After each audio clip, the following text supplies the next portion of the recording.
নমস্কার, আমি জ্যোতিষশাস্ত্রী শ্রী সনাতন বলছি। আজকে আপনাদের বলবো জ্যোতিষ বিচারের কিছু অভ্রান্ত সূত্র প্রয়োগ।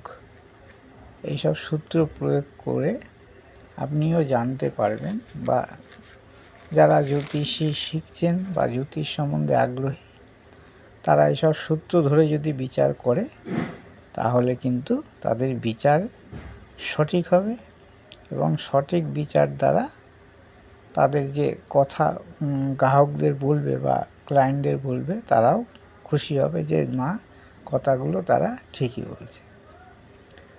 12টি রাশি দেখুন, সে 12টি রাশি এক এক রাশিতে হচ্ছে 30 ডিগ্রি করে, তাহলে 12 × 30 = 360 ডিগ্রি। এতেই লুকিয়ে আছে মানব জীবনের ভবিষ্যৎ বা গোপন তথ্য। সাধারণতভাবে দেখা যায় যে নবমপতি ধরুন এটা লগ্ন, তাহলে নবমপতি কী হবে? বৃহস্পতি। নবমপতি যদি নবমেই থাকে বা দশমে যায় কিংবা দশমপতি দশমপতি শনি দশমেই আছে, ধরুন এটা দশমপতি, তাহলে নবমপতি নবমে, দশমপতি দশমে যদি থাকে তাহলে জ্যোতিষশাস্ত্রে কি বলছে না, রাজযোগ। তাহলে অনেক সময় দেখা যায় যে রাজযোগ হয়েছে, কিন্তু জাতক বা জাতিকা সেই রাজযোগের শুভ ফল পায়নি। তার কারণ কি? সেটাই হচ্ছে সূত্র বা জানার বিষয়। ধরুন যে জাতকের লগ্ন, এই লগ্ন যদি বা লগ্ন ভাব বা লগ্নপতি যদি দুর্বল হয়, দুর্বল কীরকম? ধরুন লগ্নপতি মঙ্গল এখানে বসল, তাহলে মঙ্গল নিচস্থ, এবং দেখা গেল এইখানে শনি অবস্থান করল, শনি লগ্নে দৃষ্টি দিল, তাহলে লগ্ন ভাবো, তাহলে কি হলো না, দুর্বল হয়ে পড়লো একটু। তো এই ক্ষেত্রে আপনার নবমপতি নবমেও যদি থাকে, দশমপতি দশমেও যদি থাকে, তাহলে কিন্তু আপনার যে শুভ ফল সেটা কিন্তু ভালো দেবে না। তার কারণ হচ্ছে লগ্ন নিয়েই সব, মানে ব্যক্তিকে নিয়েই সব। সেই ব্যক্তিই যদি দুর্বল হয় তাহলে ভালো ফলটা দেবেটাকে, বা কি করে পাওয়া যাবে? তাহলে এখানে সেই বিষয় নিয়ে কিছু কথা বলতে চাইছি আপনাদের। যা সামগ্রিক বিচার করতে হলে যেই জিনিসগুলো, বিশেষ করে রাশিচক্রের যেই জিনিসগুলো জানা দরকার, তা হলো কিছু গ্রহের বল, যেটাকে আমরা বলি ষট বল বা 6টা বল। এই বল কি না, কাল বল।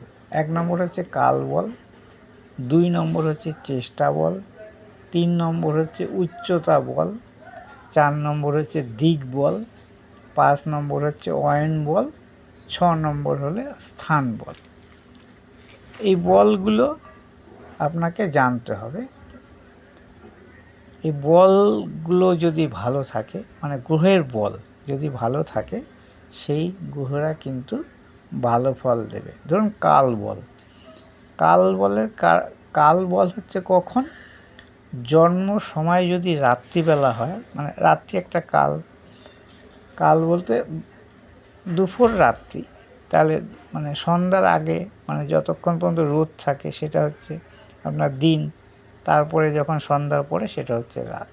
তাহলে রাত্রিবেলা যদি কারো জন্ম হয়, তাহলে চন্দ্র, মঙ্গল, শনি কালবল পায়, মানে তা বলবান হয় আর কি। আর দিনের বেলা বাকি গ্রহরা, যেমন শুক্র, বুধ, বৃহস্পতি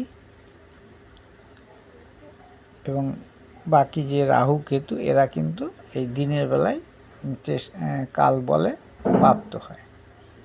এবার হচ্ছে 2 নম্বর হচ্ছে চেষ্টা বল। চেষ্টা বল কি না, চেষ্টা করা আর কি।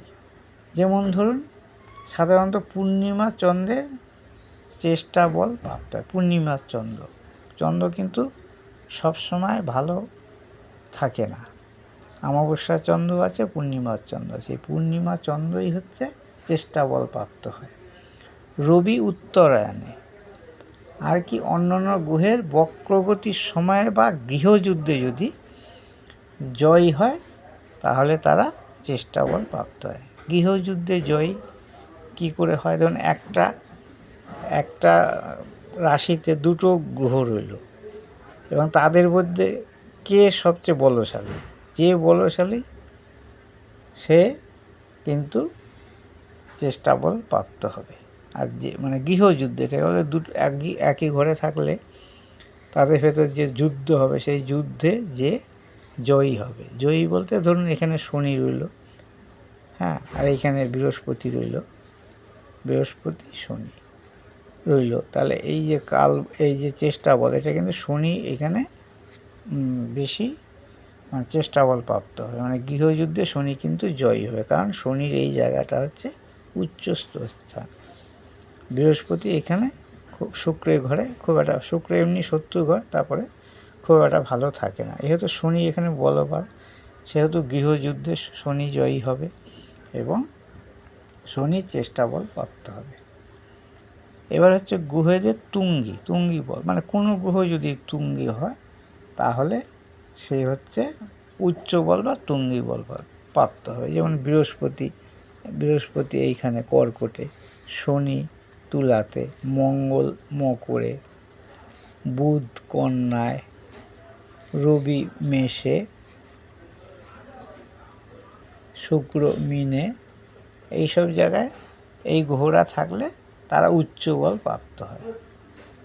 সেই সময় তাদের যে অবস্থান এবং গ্রহচক্রে অন্যান্য রাশিচক্র যদি ভালো থাকে তাহলে কিন্তু তারা ভালো ফল দেয়।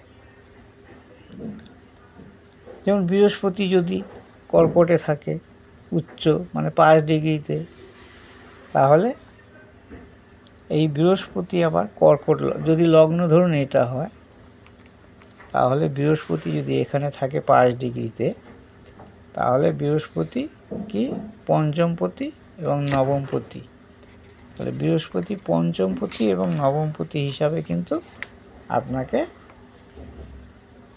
খুব ভালো ফল দিয়ে যাবে। তার কারণ হচ্ছে বৃহস্পতি ভাগ্যপতি, বৃহস্পতি পঞ্চমপতি। এবার হচ্ছে দিকবল কি করে প্রাপ্ত হয়? দিকবল যদি প্রাপ্ত হয় লগ্নের দশমে রবি থাকলে, ধরুন এটা মেষ লগ্ন, তার দশমে যদি রবি থাকে তাহলে কি হয় না দিকবল প্রাপ্ত হয়। মঙ্গলও যদি দশমে থাকে তাহলে দিকবল প্রাপ্ত হয়।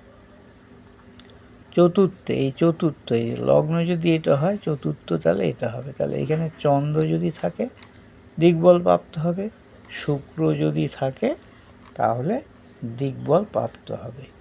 লগ্নে যদি বৃহস্পতি থাকে এবং বুধ থাকে তাহলে কিন্তু কি দিকবল প্রাপ্ত হয়।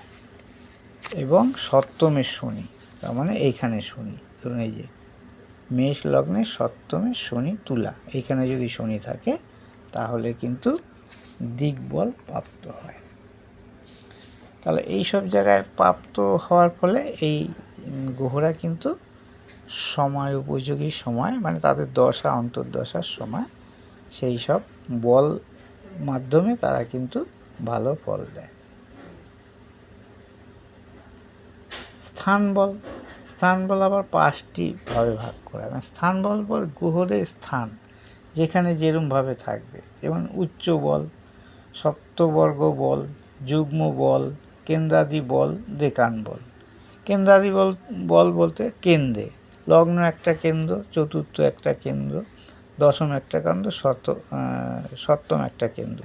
এইসব কেন্দ্রে যদি গ্রহরা থাকে, মানে ধরুন শনি কেন্দ্রে রয়েছে, এখানে উচ্চস্থ, শনি শুভ ফল দেবে, বৃহস্পতি এখানে রয়েছে শুভ ফল দেবে, মঙ্গল এখানে রয়েছে শুভ ফল দেবে। এগুলো হচ্ছে কেন্দ্র। আবার দেকান বল, দেকানটা অন্য একদিন আপনাদের দেখাবো, কারণ দেকানটা দেখতে গেলে প্রতিটা গ্রহের দেকান নির্ণয় করতে হবে, তবে দেকান বলটা দেখানো যাবে। উচ্চ বল তো দেখিয়ে দিলাম, যেই সব জায়গায় উচ্চ থাকবে সেই সব জায়গায় উচ্চ হবে এবং সেই সব জায়গা থেকে জাতক জাতিকা শুভ ফল দেবে সেই সব গ্রহেরা। কিন্তু সবসময় কি শুভ ফল দেবে? উচ্চ থাকলেও কিন্তু অনেক গ্রহ শুভ ফল দেয় না। তার কারণ হচ্ছে, ধরুন বৃহস্পতি উচ্চ আছে কিন্তু নক্ষত্রকে দেখা গেল নক্ষত্র বুধের নক্ষত্র পেল, এইখানে বুধের নক্ষত্র 9 নম্বর নক্ষত্র পেল। সেই বুধ ধরুন দেখা গেল অষ্টমে বসে আছে, এখানে বুধ বসে আছে, এটা মেষ লগ্নের কথা বলছি। তাহলে কিন্তু এই অষ্টমে বসে থাকার জন্য বৃহস্পতি কিন্তু শুভ ফল দিতে পারবে না। যদিও দেয় তাহলে নানা রকম বাধা বিপত্তি মধ্যে দিয়ে ক্ষণিকের শুভ ফল দেবে, সম্পূর্ণ শুভ ফল দিতে পারবে না। জ্যোতিষশাস্ত্রের সূত্রগুলো যদি আপনি ভালোভাবে জানেন, এগুলো মনে রাখতে হবে এবং মনে রেখে বিচার করার সময় এগুলো প্রয়োগ করতে হবে। আরও অনেক সূত্র আছে, একদিনে এত সূত্র বলা সম্ভব নয় বা জানানো সম্ভব নয়। তাই আস্তে আস্তে আপনাদের এক একটা ধাপে ধাপে আপনাদের এই সূত্রগুলো জানাবো। এবং জ্যোতিষশাস্ত্র হচ্ছে একটা সমুদ্র থেকে মানে জল তুলেও যেমন সমুদ্র শেষ করা যায় না, জ্যোতিষশাস্ত্র সেরকম অধ্যয়ন করতে করতেও জ্যোতিষশাস্ত্র কোনো দিন শেষ করা যাবে না। ওর মধ্যে থেকে অধ্যয়ন করতে করতে মানুষ যেটুকু শিক্ষা লাভ করে সেটা যদি সৎ উপায়ে সৎভাবে এবং কিছু গবেষণামূলক কাজ করে, মানে গবেষণামূলক কাজ বলতে ধরুন আমি কোনো জাতক জাতিকার ছক দেখছি, সেই ছকে এমন এমন কিছু পেলাম যেটা আমি নিজেই শুধু নিজের কাছে রেখে দিলাম, জানালাম না, বলতে অন্য অন্য যারা শিখতে আসে তাদেরকে জানালাম না। কারণ কেন জানালাম না? যে আমি যদি এটা ওদেরকে বলে দিতে ওরা সব ভালো জেনে যাবে, আমি আমারটা আমার কাছেই রেখে দেবো। এরমভাবে করলে জ্যোতিষশাস্ত্রে উন্নতি হওয়ার খুব কম সম্ভাবনা থাকে। কারণ বিদ্যা যত ছড়ানো যায় বিদ্যার তত মানে প্রসার বাড়ে, বা যেসব শিক্ষার্থীরা আছে তারা কিন্তু ভালো শিখতে পারে। গুরু যারা, তারা শিক্ষক যারা, তারা যদি তাদের গবেষণার ফলটা মানে শিক্ষার্থীদের না জানায়, তাহলে ওই যে বললাম না, সব ক্ষেত্রে সবাই জানায়, শুধু জ্যোতিষরাই জানায় না। তার কারণ হচ্ছে ভাবে আমরা যদি সেই জিনিসটা জানিয়ে দিই তাহলে অন্যরা যদি আমাদের থেকে ভালো হয়ে যায়। এই নিয়েই জ্যোতিষীদের নানা দ্বন্দ্ব। এই দ্বন্দ্বের মধ্যে পড়ে অনেক ভালো জ্যোতিষ মানে অনেক ভালো ভালো জিনিস আগামী প্রজন্ম জানতে পারে না। হয়তো কোনো জ্যোতিষ সেটা জেনেছে, জানার পর সেই জ্যোতিষটা অভ্রান্ত সূত্র হয়তো বের করেছে যেটা প্রতিটা ক্ষেত্রে খাটে, সেটা তার মনের ভেতরেই রেখে দিল, শুধু তার কাছে যারা আসবে তাদেরকেই বলবে, আর কাউকে নয়। মানে নিজের উদ্ভাবন যেটা করেছে, মানে নিজে আবিষ্কার যেটা করেছে সেটা নিজের কাছেই রেখে দেবে, সেটা সে বাইরে প্রকাশ করবে না। তার ফলে কি হয় না, অন্য অন্য জ্যোতিষরা বা যারা শিক্ষার্থী বা জ্যোতিষশাস্ত্রের প্রসারটা কম হয়। সবসময় অধ্যয়ন করেই তো মানে গবেষণা করেই তো মানুষের উচ্চতা আরও পৌঁছায়। বিজ্ঞান যেরকম গবেষণা করে করে সব আবিষ্কার করে করে সেটা তারা তো যেটা যেমন শিক্ষাক্ষেত্রে ছড়িয়ে দেয়, জ্যোতিষরা সেই জিনিসটা করতে চায় না। সেটা হচ্ছে সেই জন্য জ্যোতিষশাস্ত্রটা মানে ভালো ভালো জিনিসগুলো হয়তো জানা যায় না। যারা নতুন নতুন আবিষ্কার করেছেন বা নতুন নতুন জিনিসগুলো জেনেছেন, যেটা অনেকেরই অজানা বা অনেকে জানেনই না, সেই জিনিসটা যদি সব জ্যোতিষরা খোলা মনে আমরা জানায় তাহলে জ্যোতিষশাস্ত্রের উপকার হয়। তা আমার এই ভিডিওটা যদি ভালো লাগে অবশ্যই লাইক, কমেন্ট, শেয়ার করবেন এবং আমাকে সাবস্ক্রাইব করবেন। আমার মোবাইল নম্বর 9333828747। আমার সঙ্গে যোগাযোগ করতে হলে অবশ্যই এই নম্বরে যোগাযোগ করবেন। সঠিক উপায়ে, সঠিক নিয়মে, স্বল্প মূল্যে আপনার জীবনের যে বাধা বিপত্তিগুলো দূর করে থাকি। ভাগ্য পরিবর্তন আমি করতে পারি না, কারণ ভাগ্য পরিবর্তন করা কোনো জ্যোতিষে লেখা নেই, কোনো বইয়ে লেখা নেই।